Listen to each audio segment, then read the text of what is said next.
Asturias, cuando quiera. Muchas gracias, señor presidente, señorías, señora consejera. Me gustaría empezar mi intervención casi de forma anecdótica, preguntándole a la señora consejera qué le parecen las películas de la saga de Regreso al Futuro, porque creo que debe de tener una sensación de estar repitiendo mucho de lo que ya dijo aquí en 2012. Esperemos que a la segunda vaya la vencida. ¿Cuántos de los proyectos que expuso aquí en ese año y que no ha sido capaz de cumplir tiene pensado abandonar para esta próxima legislatura?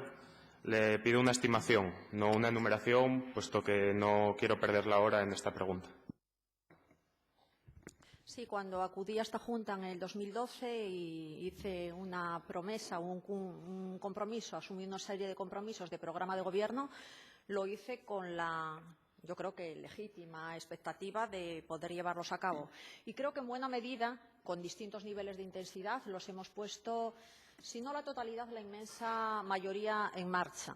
Con esa misma perspectiva acudo hoy a esta Cámara, con la aspiración de que aquellos compromisos que estoy asumiendo poder llevarlos a cabo, desde luego poner toda la determinación y toda la voluntad política en que eso sea así, pero sin obviar algo que es evidente. Hay cuestiones que pasan por la complicidad o por el compromiso parlamentario, al que he apelado varias veces a lo largo de mi intervención esta mañana. Solo con su predisposición y suma de esfuerzos se pueden llevar a cabo, y hay otros que inexorablemente pasan también por disponibilidades presupuestarias, y eso tiene mucho que ver con un debate que en próximas fechas pues probablemente tengamos que asumir en este Parlamento. Y hay otras cuestiones que tienen que ver con la necesaria corresponsabilidad también de una Administración que es ajena a la del Principado, donde desde el Gobierno tenemos que liderar, tenemos que instar, tenemos que cooperar también en facilitar la adopción de decisiones desde nuestro ámbito de responsabilidad, pero, lógicamente, como digo, acudo aquí con esa intención y, bueno, apelo también a su corresponsabilidad y a su disposición para ayudarme en el reto, en el desafío de cumplir al máximo nivel este programa. Muchas gracias. Empecemos hablando de contaminación. Sin lugar a dudas, la contaminación atmosférica y el principal problema medioambiental de Asturias, principalmente en la zona central, donde mayor población se concentra. Asturias representa el 13% de las emisiones totales de dióxido de carbono, situándonos en este ranking sí a la cabeza del Estado. Y de sobra conocido el papel del dióxido de carbono en el cambio climático, el mayor problema ambiental al que se enfrenta la humanidad. Pero no solo eso. Junto con las zonas industriales de Huelva y Cádiz, tenemos la mayor incidencia de cáncer y enfermedades respiratorias del Estado, según un estudio de la Carlos III. La contaminación ambiental y un grave problema de salud pública que debemos afrontar. Resulta evidente que los planes de mejora de calidad del aire han sido claramente insuficientes para disminuir el riesgo para la salud pública existente, por lo que es urgente que desde el Gobierno se tomen medidas. ¿Cuáles son las intenciones de su consejería para esta legislatura? Bueno, lo primero, una matización que yo creo que no es menor. Empezaba en el preámbulo de su pregunta hablando de contaminación atmosférica y a renglón seguido hablaba del nivel de emisiones de gases de efecto invernadero que se emiten desde esta comunidad autónoma. Las emisiones de CO2 no son contaminación atmosférica. Otra cuestión son los temas relacionados con las partículas de las que le hablaré a continuación. No voy a obviar ese capítulo, el capítulo del compromiso de Asturias con la reducción de emisiones de gases de efecto invernadero y el desafío que tenemos en relación con nuestra contribución desde lo local a, digamos, mitigar el cambio climático, adaptarnos al mismo y, desde el esfuerzo de todos, contribuir a que el nivel de calentamiento global no suba por encima de esos 2 grados centígrados respecto de los niveles preindustriales. Dicho esto, quiero dejar claro, y si a la evolución retrospectiva nos remitimos, que las emisiones de gases de efecto invernadero en Asturias, tomando como año de referencia 1990, que es, como bien sabe, el año de referencia que se consideraba a efectos de Protocolo de Kioto, y considerando también como referencia el último dato de inventario de emisiones de gases de efecto invernadero, que son los datos para consulta de todos del año 2013, constatamos que en Asturias, cuando la media nacional, cuando lo que estaba permitido era un más 15% respecto de los niveles de emisión de 1990, en Asturias ha bajado nada más y nada menos que más de un 13%. No hemos igualado siquiera, estamos por debajo del 13%. Por tanto, ha sido una evolución que yo creo que merece ponerse de relieve y probablemente ustedes me dirán, algo tiene que ver o mucho tiene que ver con la crisis. Pues ciertamente algo tendrá que ver con la crisis, pero no podemos obviar tampoco una circunstancia y es, digamos, la realidad de nuestro tejido económico. Una comunidad autónoma muy intensiva en un sector industrial y energético, en emisiones industriales, que tienen muy poca capacidad de reducir ese nivel de emisiones, que pesan mucho en la cesta global de emisiones, pesan aproximadamente las 3/4 partes, la otra cuarta parte la representan más o menos los sectores difusos, y pese a eso, este es el balance que le digo. Un comportamiento en el conjunto interautonómico tomando como referencia el protocolo de Kioto, yo creo que muy positivo. Eso, desde luego, no es, digamos, un argumento para decir hemos hecho bastante. Creemos que tenemos que seguir haciendo. Ahí hay una cita en París donde se habla de desafíos mayores. Hay un liderazgo importante por parte de la Unión Europea en todo lo que tiene que ver con reducciones de emisiones de gases de efecto invernadero, poniendo objetivos más ambiciosos, mucho más ambiciosos en el año 2030. Y, desde luego, desde Asturias queremos contribuir a ese desafío y por eso comprometí a ese programa de desarrollo regional bajo en carbono, que tiene que ser consecuente con esas, digamos, distintas dimensiones. Mitigación, reducción de las emisiones, adaptación, porque el cambio climático es una evidencia y hay que adaptarse al mismo para ser lo menos vulnerable posible, concienciación, sensibilización, porque al fin y al cabo este es un reto global y colectivo. Cuando digo global, digo a todos los niveles organizativos, pero también a nivel individual. Y, desde luego, otro cuarto capítulo, que es el que tiene que ver con la apuesta por la I+D+D. Todo lo que dé de sí la innovación, la investigación, de cara a lograr unos mayores niveles de eficiencia energética y de lograr, pues, también mejoras en nuestro sector industrial. En cuanto al aire, el aire, pues lo que le tengo que decir es que tenemos, bueno, ha barajado por ahí unas cifras, unos comentarios. Yo, mire, me voy a remitir al último informe de la agencia, porque yo creo que para hacer estos balances conviene contextualizar las cosas y conviene compararnos con otras realidades. El último informe de la Agencia Europea... Con brevedad, por favor, para que dé tiempo a todos. Sí, el último informe de la Agencia Europea de Medio Ambiente decía que más del 20% de la población urbana europea estaba sometido a niveles de emisiones por encima de los límites legales. Pues bien, 20%. En Asturias, en el 2014, ni siquiera el 1% de la población está sometido a esa superación de emisiones de los ámbitos urbanos. Y, ojo, lo digo con toda la prudencia y con todo el sentido de la responsabilidad, porque incluso un menos de 1% de la población es una razón suficiente para seguir trabajando. Y en eso estamos, con estos planes de calidad del aire que estamos implementando, que están dando resultados cuantificables y apreciables por cualquiera que quiera acceder a los datos de nuestra red, y comprometiéndonos a seguir avanzando, porque lo he dicho de una manera muy explícita en nuestra intervención, no nos conformamos con cumplir los límites legales de las directivas europeas y de la normativa estatal, sino que queremos mejorar de una manera continua y aspirar a avanzar en la dirección que marca la Organización Mundial de la Salud. Por favor, no reincida muchas veces en el mismo tema. Se está repitiendo un poquitín y no quisiera tener que repetir episodios como los de por la mañana. Les repito que estamos a la cabeza en la incidencia de cáncer del Estado, y eso debería hacernos reflexionar. Un reciente informe de Greenpeace apuntaba a esta zona, el área central de Asturias, como uno de los puntos negros en la contaminación en Europa. Parece evidente que se deben reforzar los servicios de inspección ambiental, aumentando la dotación de personal y medios para ejercer su labor.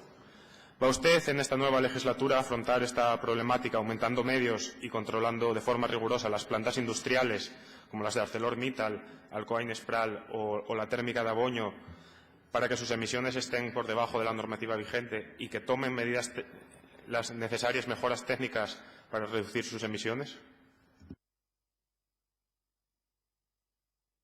La actuación de los sectores industriales sujetos algunos a autorización ambiental integrada, que son, digamos, las industrias con más potencial de incidencia en el medio ambiente, y otros a autorizaciones de actividades potencialmente contaminadoras de la atmósfera, están sometidos a un control continuo de verificación del cumplimiento de los límites que están impuestos en sus autorizaciones ambientales que ha otorgado la Consejería, y que no son límites flexibles ni son límites laxos en modo alguno, son límites estrictos, alineados con lo que permiten las mejores tecnologías disponibles y que estamos verificando en cada momento el grado de cumplimiento. Y cuando hay incumplimientos, pues hacemos lo que procede, que es apertura de expedientes. Ahora mismo tenemos midiendo en continuo focos de emisión de instalaciones industriales, 37 focos medidos en un total de 16 empresas. Hay empresas que, por su complejidad, tienen más de un foco y más de 2 focos de emisión. Pues es un control en continuo el que estamos llevando a cabo. Y eso sin citar pues, los planes de inspección ambiental. Aludí en mi intervención cómo hemos puesto en marcha un programa de inspección ambiental, una serie de inspecciones llevadas a cabo en el año 2014 con una orientación centrada sobre todo en algunos vectores ambientales de las empresas más contaminadoras. Hemos llevado a cabo más de 380 inspecciones en el año 2014, entre programadas y no programadas, que se dice pronto. Y este año tenemos un plan vigente que estamos aplicando también, que es más ambicioso en los objetivos, porque no solamente se limita a las autorizaciones a las empresas con autorización ambiental integrada y a vectores puntuales, sino que plantea el análisis global e integral de las distintas instalaciones. Y, como digo, no se quedan las de autorización ambiental integrada, sino que se extiende también a las APCAs, a las potencialmente contaminadoras de la atmósfera. No me está contestando. Le pregunté si iba a reforzar las dotaciones de inspección ambiental y si iba a facilitar que las empresas tomaran mejores técnicas. Lo acabamos de reforzar porque ha sido en mayo de este año cuando se ha constituido, se ha creado, por así decirlo, un servicio específico de inspección ambiental dotado de personal. Estamos hablando de 12 personas, entre técnicos y guardería ambiental, que tienen una labor, pues, sobre todo, de vigilancia y de inspección y de seguimiento del cumplimiento de los controles ambientales por parte de las empresas. Ello sin perjuicio también de colaboraciones externas que para inspecciones más complejas también llevamos a cabo acudiendo a empresas especializadas. Ya hemos hablado del plan de residuos esta mañana, así que no voy a extenderme demasiado en él. Simplemente comentar que, por suerte para los asturianos y asturianas, el Tribunal Superior de Justicia anuló el Plan Estratégico de Residuos, que contemplaba la construcción de una incineradora en la zona central, una de las mayores fuentes y focos de emisión de dioxinas del planeta y gases de efecto invernadero. ¿Qué efectos podría tener sobre otras actuaciones derivadas de dicho plan, especialmente sobre el Plan Territorial Especial para el área del tratamiento centralizado de residuos de Asturias, sobre el cual, por cierto, también hay interpuesto un recurso contencioso administrativo? ¿Va a retirar este plan? En modo alguno. Yo creo que retirar ese plan sería tanto como reconocer que Asturias tiene resuelto indefinidamente en el tiempo la necesidad de instalaciones para gestionar adecuadamente los residuos.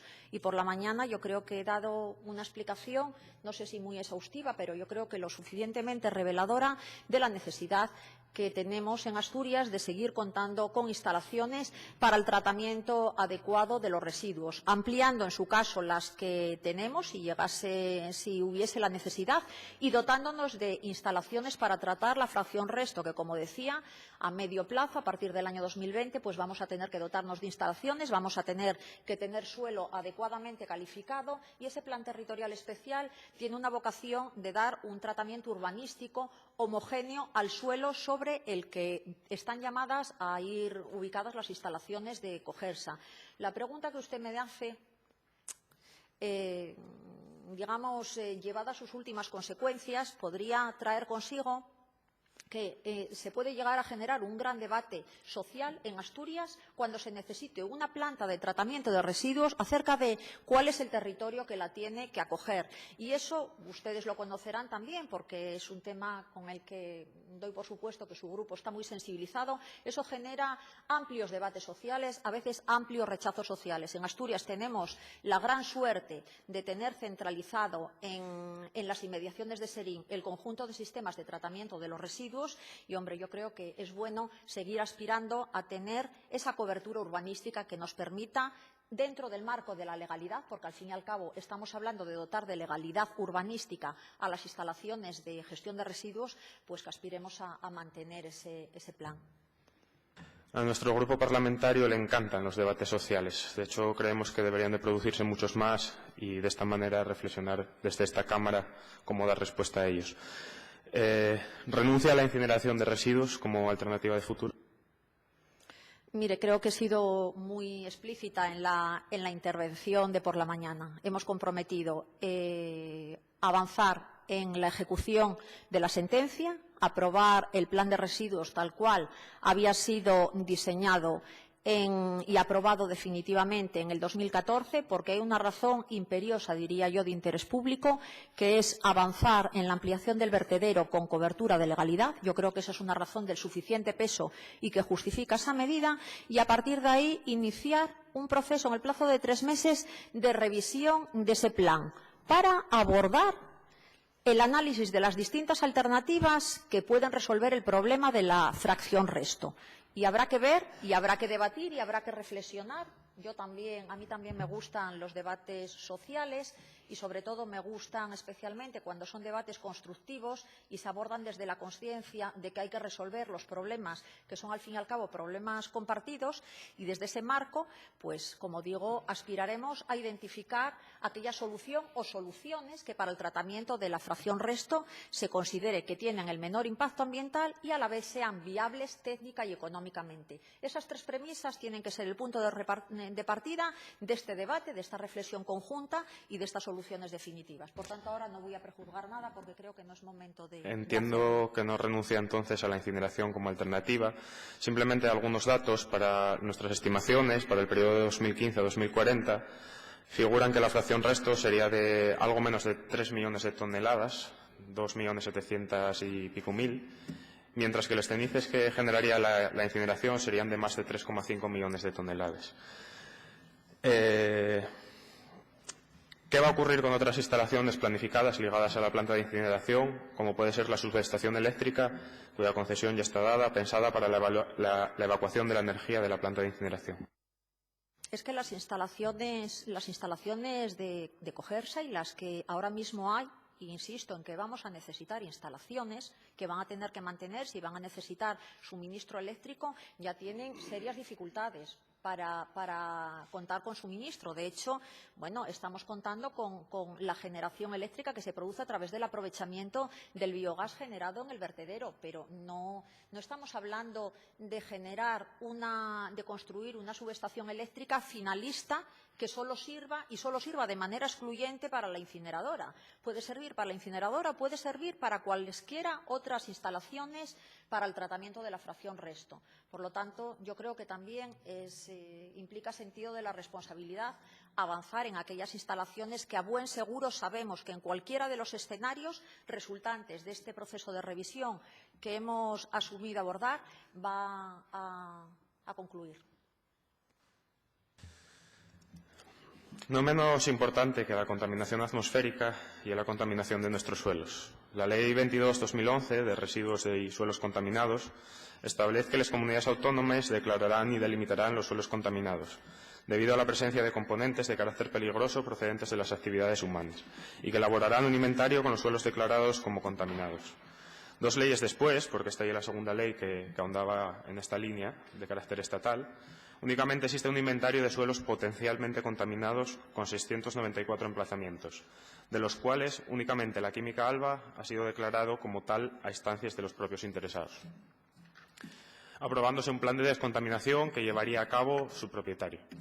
Otros 11 emplazamientos tienen iniciado el expediente para su declaración si finalmente procede, Y a estos hay que añadir suelos sobre los que se realizaron actuaciones tempranas de descontaminación debido a la alta incidencia de la actividad industrial y minera de la región. La fábrica de explosivos de La Manjoya para su posterior uso residencial, la antigua cabecera de Ensidesa para la instalación del PEPA y las escombreras del Terronal para las instalaciones de infraestructuras y la fábrica Thyssen.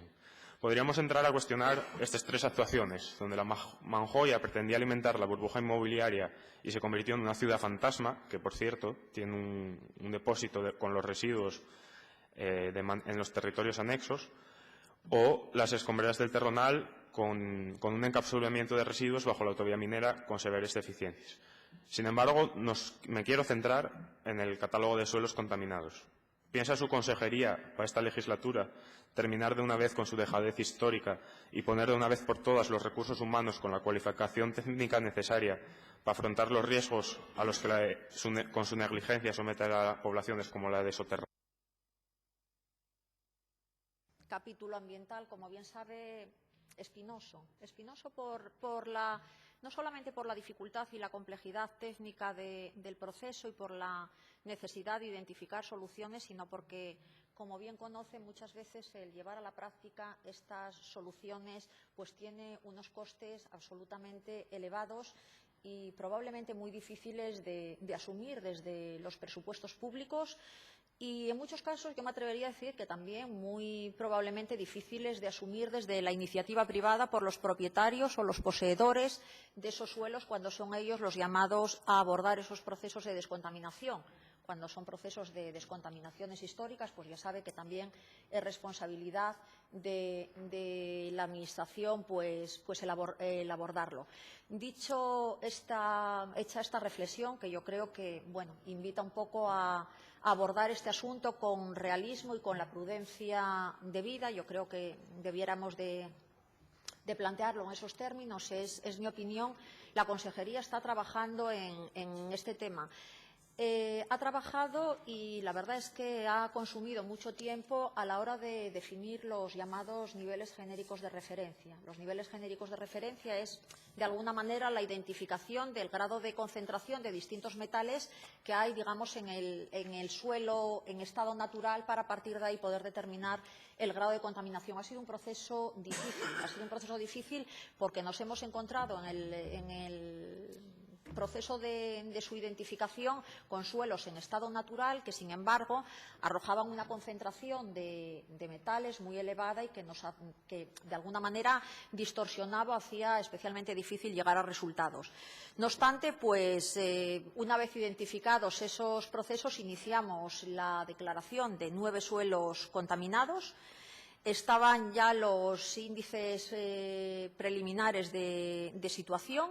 Vamos a avanzar en ese procedimiento de declaración. Estamos ahora trabajando en ellos. Estamos hablando de 9 emplazamientos y, a partir del momento en que estén declarados, empezaremos a pedir a los propietarios que se involucren en ese proceso de descontaminación de suelos. Habrá que ver cuáles son las técnicas adecuadas, habrá que hacer los análisis de riesgos pertinentes y habrá que avanzar, pero de verdad que me parece un tema para reflexionar mucho sobre él, porque coincido con ustedes en que es un problema ambiental real, pero que hay que llevar con mucha prudencia y mucho realismo, porque es muy costoso y, sobre todo, cuando no hay proyectos alternativos para abordar gracias. Genera dificultades.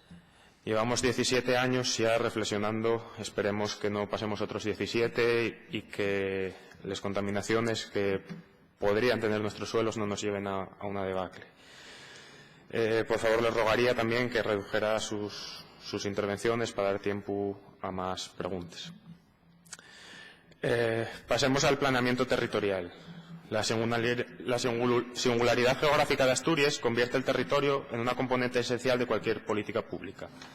El territorio constituye el soporte básico de cualquier actividad humana. No hay acción política sin impronta territorial, y toda acción política debería fundarse en el aprovechamiento sostenible de los recursos. Asturias lleva sumida en una crisis económica, demográfica y medioambiental demasiado tiempo. Ya desde 2007, los gobiernos socialistas se han venido comprometiendo a revisar las directrices regionales de ordenación del territorio. Hoy lo han vuelto a hacer. Estas directrices llevan ancladas, como muchos otros elementos de sus políticas, en los años 80.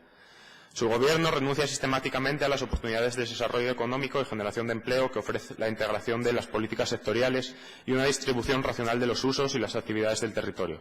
Buena muestra de su falta de proyecto y visión conjunta para Asturias son el 1.000.000 de metros cuadrados de Boves o el 1.100.000 metros cuadrados de La Zalia, que son auténticos polígonos fantasma, o la calificación de suelo urbanizable de los concejos muy por encima de las necesidades reales.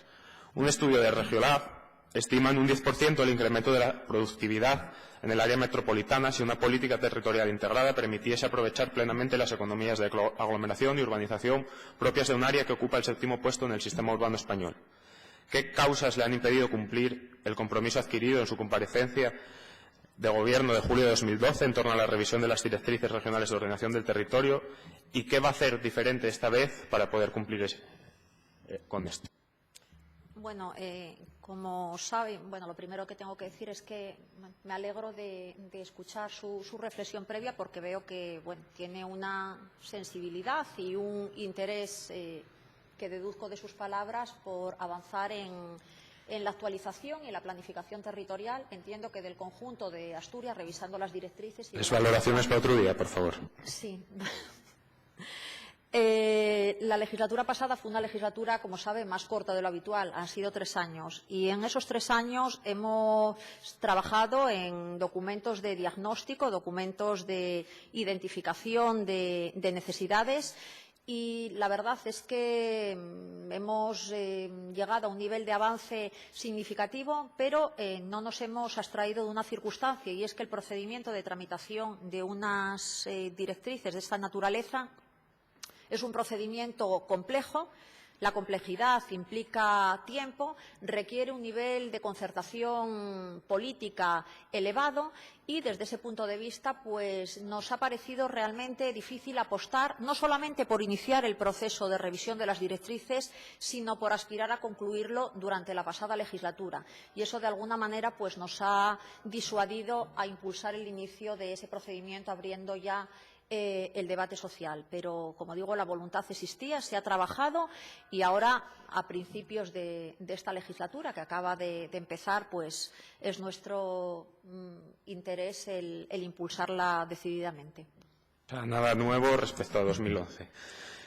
Asturias navega a la deriva sin proyecto territorial de futuro.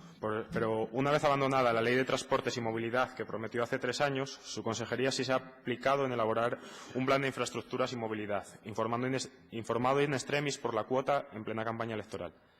Este plan insiste en un modelo funcionalista del siglo pasado, muy apreciado por la patronal de la construcción, basado en incrementar la capacidad de las infraestructuras para satisfacer una hipotética demanda creciente. Ya en su intervención habló del tercer carril de la Y o otras nuevas infraestructuras, como la conexión entre Colunga y Les Arriondes a través del túnel del Fito. ¿Va usted a insistir en la falacia de vincular infraestructuras varias de alta capacidad con progreso, o va a atender a la evidencia de que en territorios debilitados en términos demográficos y económicos como el suroccidente, la apertura de una autovía únicamente va a facilitar que sus habitantes emigren más rápidamente al centro de Asturias o más allá del Pajares? Bueno, yo creo que hay que ser un poco conciliadores y un poco equilibrados en las apuestas. Lo primero, el Principado de Asturias ha elaborado un proyecto de ley, por cierto, que se ha llegado a debatir en Comisión de Transportes y Movilidad y que ha decaído la legislatura pasada. El Parlamento no ha llegado a tiempo, digamos, para incorporarlo en la agenda y sacar adelante llevar a cabo su aprobación. Pero, desde luego, el Principado de Asturias ha trabajado en un proyecto muy elaborado, con una apuesta absolutamente progresista por la movilidad sostenible, por los modos colectivos, por la intermodalidad, por los modos no motorizados. En fin, yo creo que un buen proyecto que aspiramos a retomar y a elevar al Parlamento cuanto antes. El tema del plan de infraestructuras y movilidad que hemos elaborado, matizarle que en modo alguno se ha llevado en campaña electoral, ha sido previo a la campaña electoral, se ha tramitado con absoluta escrupulosidad, con todos los informes sectoriales, y se ha aprobado por el Consejo de Gobierno, y es un programa que apuesta sobre todo por mantener lo que tenemos. Antes se lo decía, estamos hablando de un 57% de la inversión que contempla en el horizonte 2030 dedicado a obras de conservación, mantenimiento, mejora de la red, seguridad vial, cuestiones absolutamente necesarias porque es nuestro patrimonio y entendemos que la mejor manera de conservarlo es seguir invirtiendo en él, no solamente no por una finalidad en sí misma de invertir, no estamos hablando de invertir, porque si estamos hablando de garantizar seguridad y comodidad a la gente que a diario tiene que salir de casa y desplazarse por las carreteras. Y después el segundo capítulo, las nuevas infraestructuras. Oiga, las nuevas infraestructuras son un componente absolutamente esencial también de la competitividad territorial. Absolutamente esencial. Y yo apuesto por tener un criterio selectivo de las nuevas infraestructuras. Se lo decía antes, no cuantas más mejor, pero hay infraestructuras que son necesarias. Usted ponía un ejemplo que es bastante revelador. Habla del tercer carril de la I.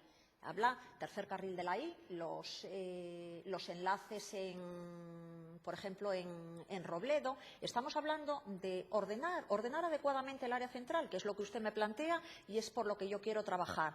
Ese orden requiere evitar congestiones, requiere evitar colapsos circulatorios y requiere apostar a veces por nuevas infraestructuras. Y esos son ejemplos típicos de cómo son infraestructuras que contribuyen a mejorar nuestro bienestar y a mejorar también la calidad en nuestro entorno. Y por la mañana hablábamos en el mismo sentido de esa contribución positiva que podían tener los accesos al Musel en relación con la calidad del aire.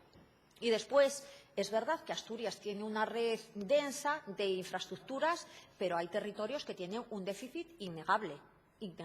La vertebración del Oriente es una asignatura pendiente y la vertebración del Occidente, continuando con el eje, la A63 hasta La Espina, es absolutamente esencial para el progreso territorial de esos territorios del suroccidente. No podemos hacer esa lectura tan sencilla de que las infraestructuras sacan a la gente de los territorios, porque es que si la gente no tiene infraestructuras adecuadas para moverse, ir y venir a los territorios, lo más fácil también puede ser que los abandonen definitivamente. Y eso probablemente ni ustedes ni nosotros lo queremos. Cuando hay un desequilibrio tan grande entre dos zonas que conecta una autovía, es obvio que la zona con menos servicios y menos recursos es drenada por el área central. Tenemos una concepción diferente de lo que debe ser la ordenación del territorio, quizás sea generacional, ¿no? Cuando en su intervención hablaba precisamente de la reestructuración de las carreteras y su remodelación, hablaba de una rentabilidad social.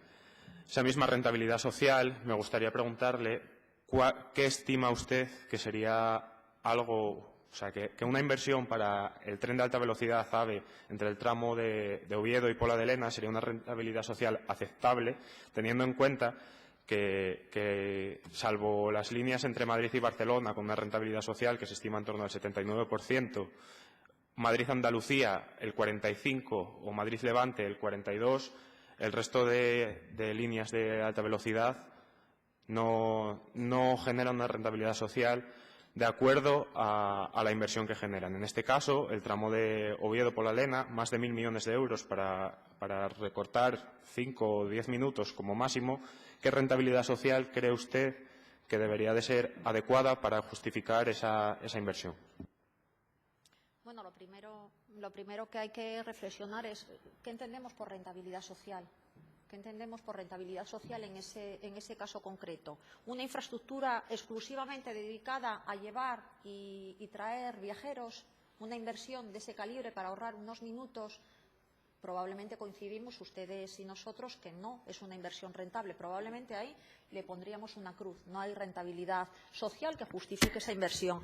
Pero cuando hablamos, como lo hemos dicho muy claramente y lo hemos defendido a ultranza ante el Ministerio, y ahora es curioso que después de venir la comisaria europea a España se están planteando, convertir las vías del AVE en vías de tráfico mixto. Nosotros la rentabilidad social la asociamos a esa apuesta por el tráfico mixto, a esa apuesta que nos permite avanzar con esos corredores ferroviarios, situarnos en los itinerarios transeuropeos y facilitar que nuestras mercancías se puedan mover por el territorio en circuitos interoperables, superando nuestras fronteras, conectando con facilidad con la meseta, integrándose en el eje central del corredor atlántico, de alguna manera dando oportunidades para que las empresas puedan llevar y traer mercancías por un modo que además es sostenible. Y esto es sinónimo de progreso económico, es sinónimo de oportunidades de generación de actividad, de generación de empleo, y yo creo que lo que es actividad y empleo, todo lo que contribuye a esa actividad y ese empleo es rentabilidad social también. ¿Es necesario que el tráfico de mercancías vaya por una línea de alta velocidad? A ver, es que es un debate ha sido Europa el que ha dicho que... Sí o no, y es muy fácil de contestar. Ha sido Europa quien ha dicho que esos itinerarios tienen que ser itinerarios interoperables. ¿Qué opina? Itinerarios interoperables. Yo lo que digo... Señor vicepresidente y presidente, por lo tanto, a efectos prácticos de la comparecencia, yo rogaría que el portavoz de Podemos no confunda la presidencia que tuvo anterior con la portavocía de su grupo y no esté permanentemente interrumpiendo a la consejera. Sería de agradecer, por lo menos para los que intentamos escuchar. A mí me gustaría saber dónde viene reflejado en el reglamento que pueden intervenir. Señor portavoz, un momento, por favor. Yo creo que estaban llevándolo ustedes entre unos términos razonablemente bien. Vaya el 50% de la intervención de su comparecencia y creo que podrían hacer un esfuerzo porque los cauces siguen siendo los lógicos de un debate democrático. Y al señor Gutiérrez le rogaría, por favor, que no interrumpa más el debate, tal como marca el reglamento. Solamente el señor presidente, en este caso yo, en su sustitución, puede hacerlo. Procuraré, no obstante, llevar el debate en los términos adecuados. También ruego a la señora consejera con brevedad y en las respuestas. Muchas gracias. Agradecería. Yo apuesto por un corredor ferroviario con las características que reconoce el reglamento, que por cierto es reglamento de aplicación directa, como bien saben, de la red transeuropea del transporte.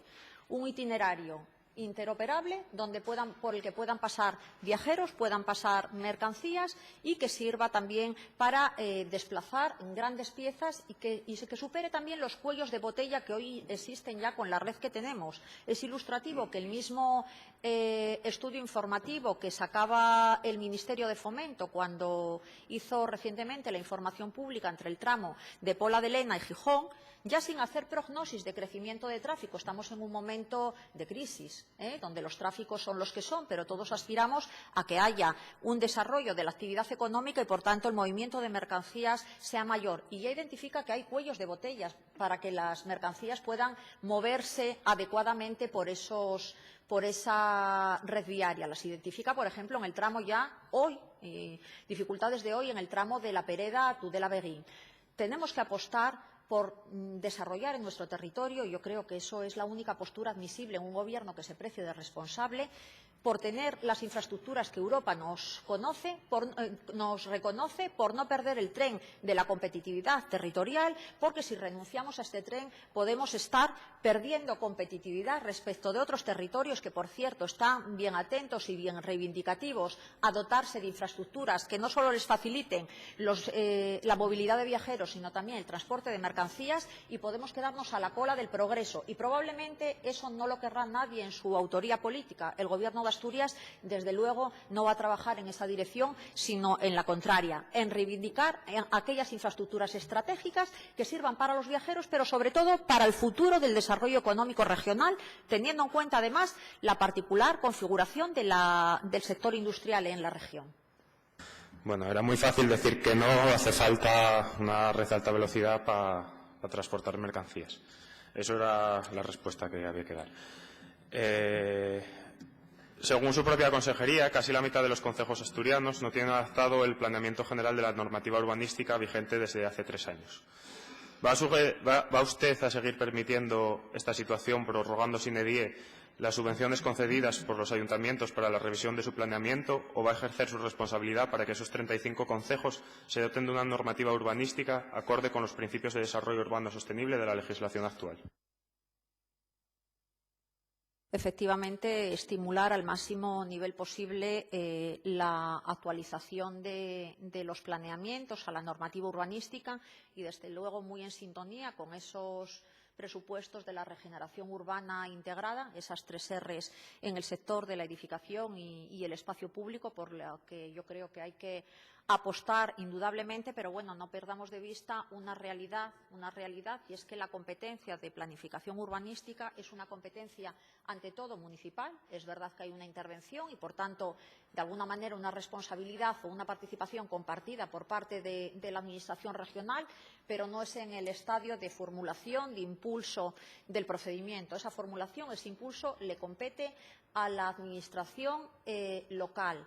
Y solo cuando la Administración local está dispuesta a avanzar en esa revisión y en esa actualización de los planeamientos es posible.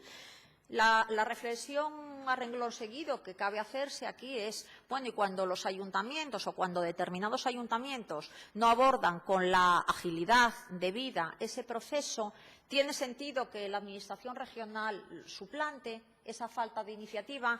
Pues la respuesta es cuando no hay razones de peso, de notorio interés público y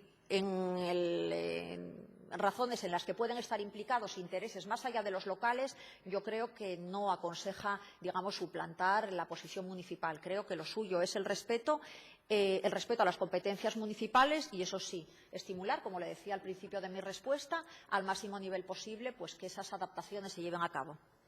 El respeto a las instituciones también supone hacer cumplir la ley y que estos concejos adecúen su normativa, sus planeamientos a la normativa vigente. Una gran variedad de usos industriales, residenciales, comerciales o recreativos se implantan sin orden alguno en el suelo rústico del área metropolitana central de Asturias, afectando en ocasiones a suelos de gran valor agrológico como las vegas de nuestros ríos. ¿Va a ejercer su competencia y ordenar de una vez el espacio metropolitano para el interés común o va a seguir colgando al conjunto de los asturianos y asturianas medallas de hormigón que únicamente beneficien a promotores privados que externalizan los costes ambientales? Primero que quiero decir, porque la verdad, escuchando su reflexión, parece que somos los campeones del mundo mundial en procesos indiscriminados aquí de artificialización de suelo sin orden ni concierto, y en modo alguno. Somos una comunidad muy comedida, probablemente de las más comedidas, si no la más, en procesos de transformación de suelo y, desde luego, absolutamente radicales con la prohibición de transformaciones sin amparo legal. Las transformaciones que se hacen en el marco del planeamiento, se hacen en el marco de la planificación urbanística, de la legislación urbanística. Cuando así no sucede, hay procedimientos de restitución de la legalidad alterada, o debería de haberlos.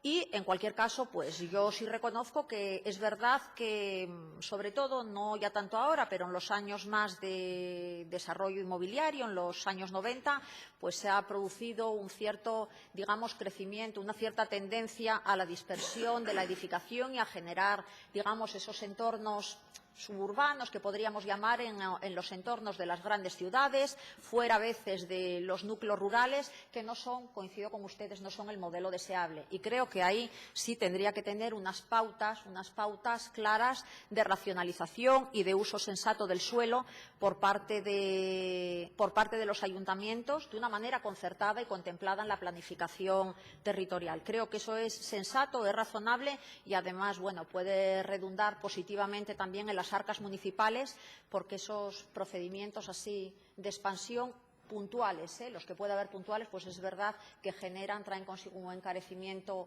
gratuito, podríamos decir, de los servicios, que para nada es deseable.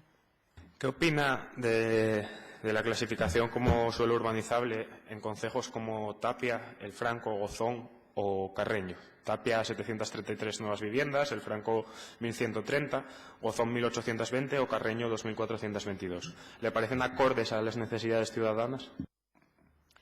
Vamos a ver, yo no puedo hablar en abstracto, Me cita usted, de todas maneras, ayuntamientos que son ayuntamientos costeros, en la mayoría de los casos. No sé si me ha citado alguno fuera del litoral. Y Asturias es la región que tiene la costa menos artificializada de España. Y yo creo que eso hay que dejarlo bien claro y hay que reconocerlo, porque no es que lo digamos nosotros, lo dicen reiteradamente los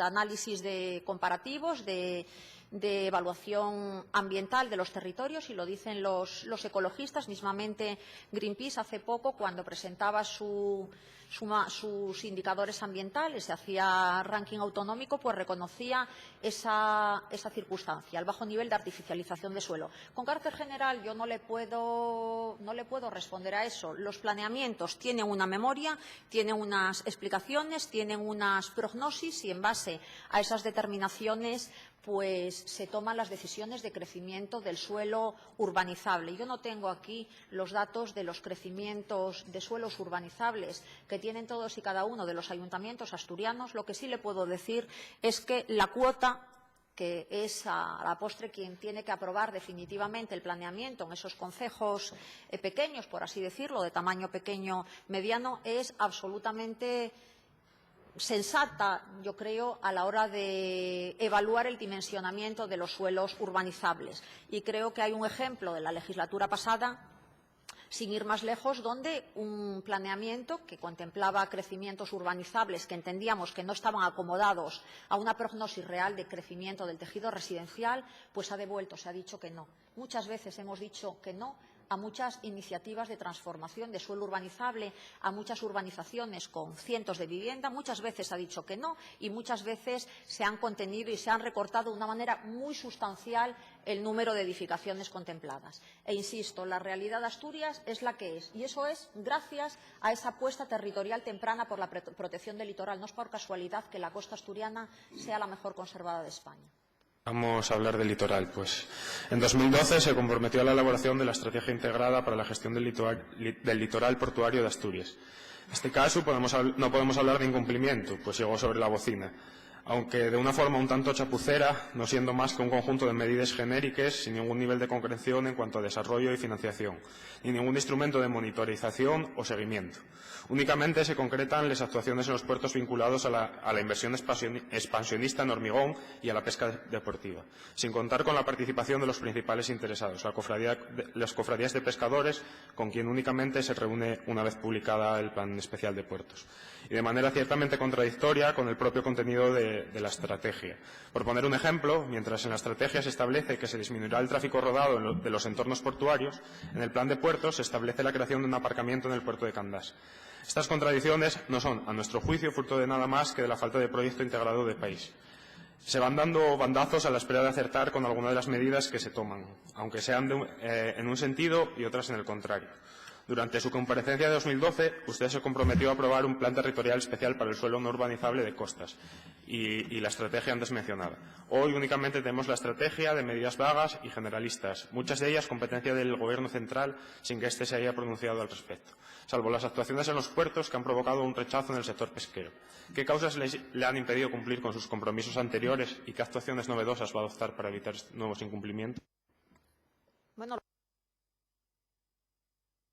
hemos incumplido ningún compromiso. Estamos impulsando ambos instrumentos de planificación. El Plan Especial del Suelo de Costas, que, como sabrá, es un instrumento de desarrollo del POLA, está prácticamente a punto de ser aprobado definitivamente después de un proceso amplio de participación pública, de análisis, de aspiración al mayor nivel de concertación con los ayuntamientos, y es un documento pues, que está, como digo, a punto de ser aprobado definitivamente. La aprobación definitiva implica que a renglón seguido pues, el documento entra en vigor y es aplicable.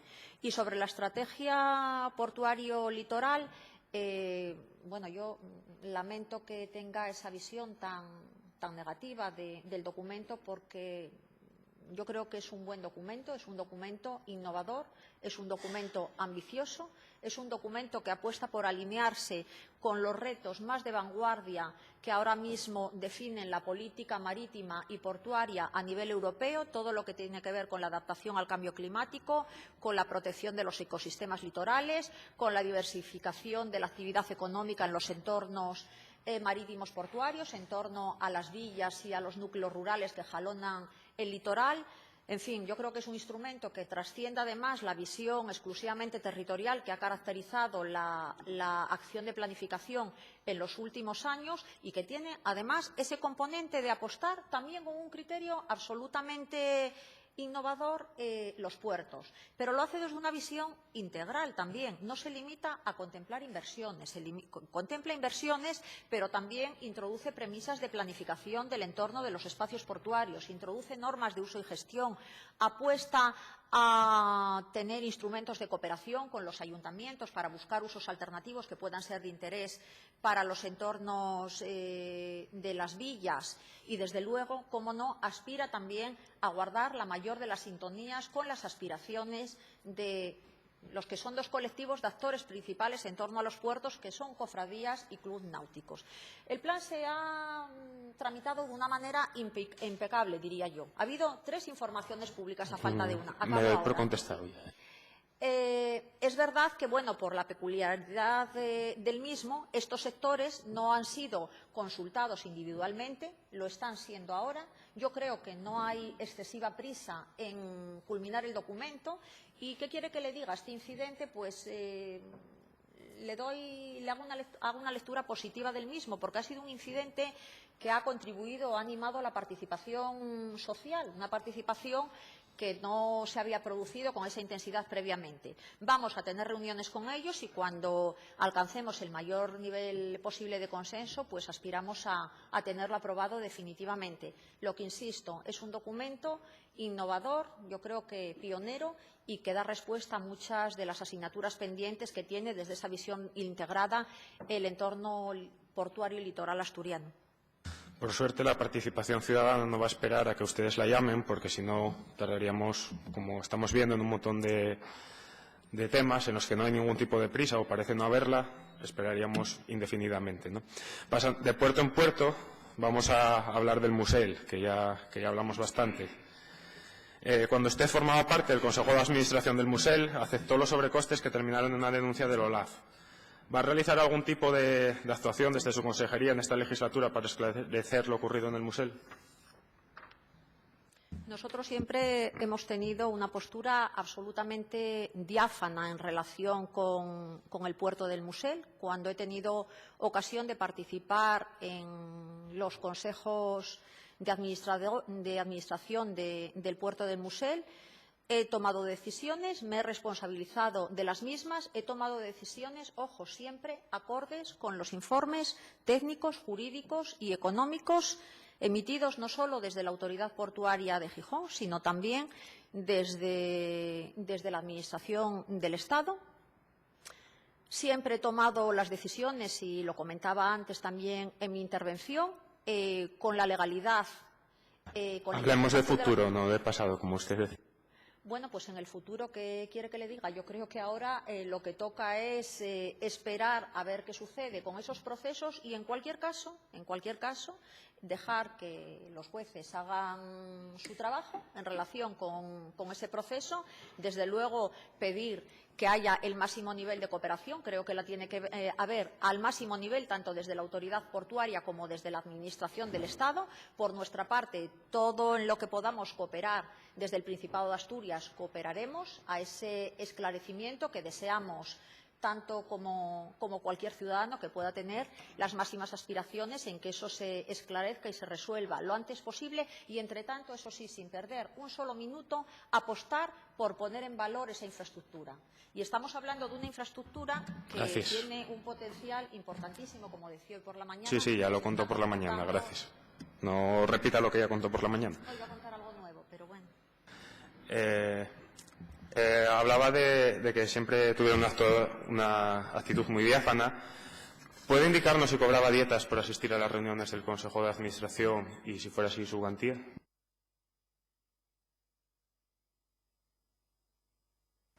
¿En qué fecha? ¿En qué fecha se refiere? Cuando formaba parte del Consejo de Administración, durante el periodo en el que se aceptaron los sobrecostes del Musel.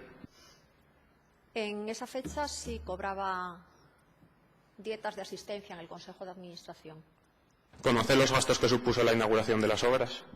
No, no los conozco, no. Se lo digo yo, 44.104,69 euros. ¿Qué opinión le merece esta cuantía?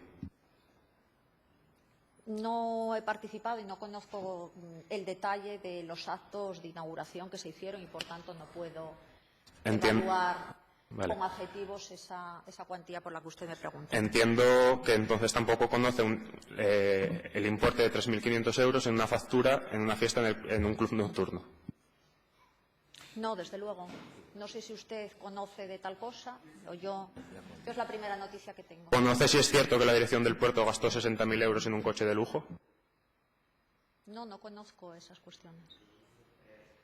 ¿Parecen estos gastos normales en un periodo de recortes de plantilla de hasta un 22% en 2009? En cualquier caso, bueno, me parece que esta es una comparecencia para exponer el programa de gobierno del Gobierno del Principado de Asturias. Y está hablando usted de una administración y de detalles de una administración del Estado, de gestión de la administración. Pido datos de lo que interesa a la gente que está fuera escuchándonos.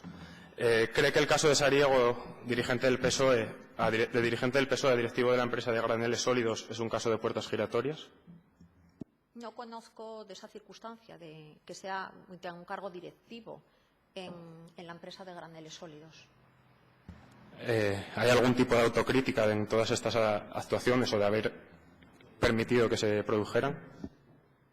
Yo no he permitido absolutamente nada. Es que está usted haciendo unas aseveraciones y de una manera absolutamente tendenciosa. Ya se lo he dicho y insisto, todas las decisiones y todo lo que he participado de una u otra manera en los consejos de administración del puerto del Musel lo he hecho con la convicción de actuar dentro de la ley, orientándome por los informes emitidos y siempre con el único objetivo de atender de la mejor manera posible al interés público. Y si usted conoce casos de dudosa legalidad o de ninguna legalidad, ya saben a dónde tienen que acudir. Ya saben a dónde tienen que acudir. Y además, me parece perfecto que se haga, todo lo que sean conductas que pueden ser de dudosa legalidad, pues que se analicen y que se depuren las responsabilidades allí donde proceda. Pero, sinceramente, creo que no es este el ámbito para depurarlas. Bien, pasemos a otro tema. Ya, como seguro que saben, desde Podemos sí estamos llevando estas cuestiones a los juzgados. Pacto social por el agua. En su programa hablan y hoy por la mañana hablaban de un pacto por el agua. Se refiere al pacto social que están impulsando más de 300 organizaciones sociales, organizaciones ecologistas, académicas, sindicales y operadores de agua y saneamientos de distintos municipios del país. No, me refiero a algo pues menos ambicioso, porque mi ámbito de responsabilidad pues se ciñe a Asturias y, bueno, con independencia de que por principio veo bien aquellas iniciativas que con una visión constructiva plantean pactos, plantean acuerdos en torno a un bien tan estratégico y tan necesario para la economía y para las personas como es el agua. Con independencia de eso, yo cuando les hablaba de un pacto por el agua hablaba de algo limitado a nuestro ámbito territorial. Hablaba del pacto que necesariamente tiene que haber entre aquellos territorios. ¿Es de ámbito territorial el pacto social por el agua? ¿Perdón? ¿Es de ámbito territorial autonómico? ¿Tiene medidas autonómicas para implementar en Asturias? ¿Se podría hacer aquí? Yo le hablo del que yo propongo. Otros, pues lógicamente tengo que conocerlos para evaluarlos y decir la opinión que tengo de ellos.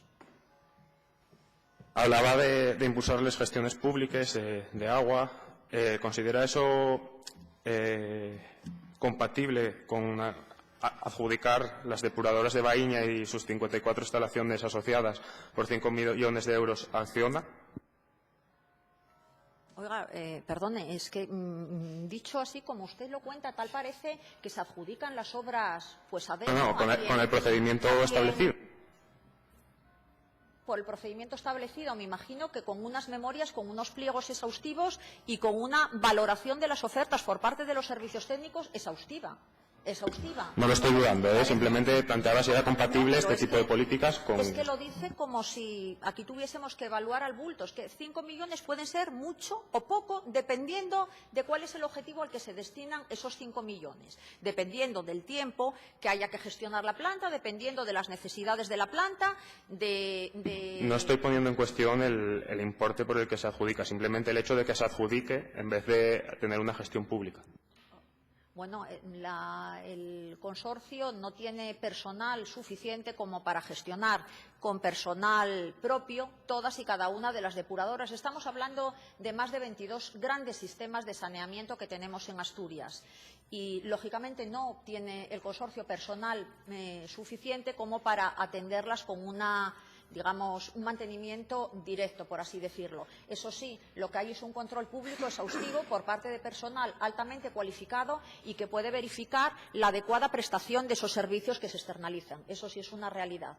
Te lo digo porque usted habla de una empresa concreta y habla de una cifra y tal parece que se está pagando más de lo que procede y que se paga a una empresa en detrimento de otra porque alguien lo elige. Y nada de eso. Ahí se ha seguido un procedimiento legal de contratación pública con pública concurrencia y se ha seleccionado la mejor oferta en base a los informes técnicos.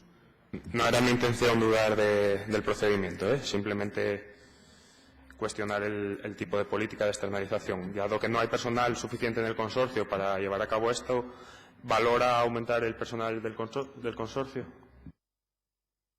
No estamos planteando nada de eso en estos momentos y, además, bueno, hay, como saben, políticas de parámetros legales y criterios legales de contención del gasto en los consorcios que impedirían fácticamente, en cumplimiento de la legalidad, llevar a cabo esa medida en estos momentos. Para terminar, quería hacer dos preguntas muy breves, ya que se me va el tiempo y no me da tiempo a hablar de participación ciudadana en la cuota o el CAMA, que me hubiera gustado hablar de ello. Simplemente dos preguntas muy breves y luego le explico por qué. ¿Qué medidas tiene pensado tomar para evitar nuevos vertidos en la ría de Aboño?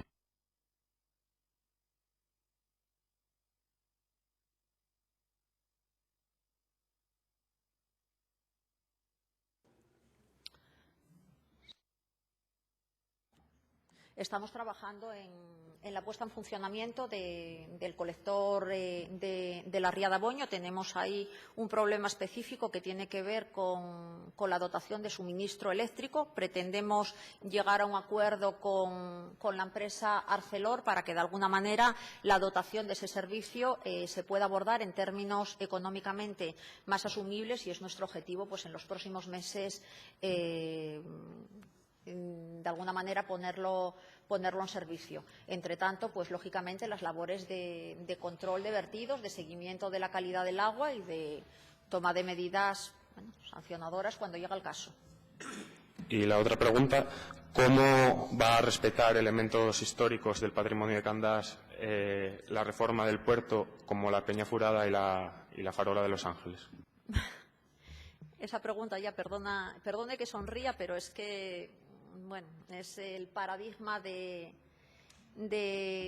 ese dicho tan popular de pretender hacer de una mentira verdad a fuerza de repetirla tanto. ¿Solo Miren, cómo? ya la Comisión de Urbanismo, en el mes de mayo, ya ha llovido algo desde el mes de mayo, aunque haya pasado el verano de por medio, ya ha descartado hacer ninguna obra de infraestructura relativa a la infraestructura portuaria del puerto de Candás, afectando o poniendo en riesgo esos elementos que coincido con la mayoría de aquellas personas que los consideran como unos verdaderos emblemas del puerto y de la villa. Se ha dicho expresamente así, lo hemos dicho públicamente y lo hemos escrito.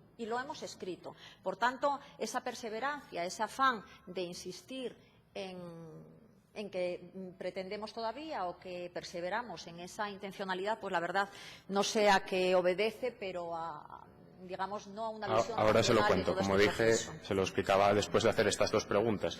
Y es porque estas dos preguntas, de muy fácil respuesta, seguro que no hi entraron sudores fríos al contestarle. Y es que son un ejemplo de las preguntas que diversos grupos ecologistas con los que se han negado a reunirse durante la pasada legislatura querían plantear ahí en persona. ¿Va a seguir negándose a dar explicaciones a la sociedad civil durante esta legislatura? ¿Va a reunirse ya con los grupos ecologistas? ¿O va a seguir obviando su respuesta a estas cuestiones? Por supuesto, en esta legislatura, pero desde luego no tengo que esconderme de nada de lo que haya hecho en la pasada. Siempre aquellos colectivos que han llamado a mi puerta han tenido la puerta abierta para reunirnos y hablar de lo que hiciese falta. A lo mejor no inmediatamente, porque a veces la agenda pues no lo permite, el tiempo es limitado, no es un bien flexible, por desgracia.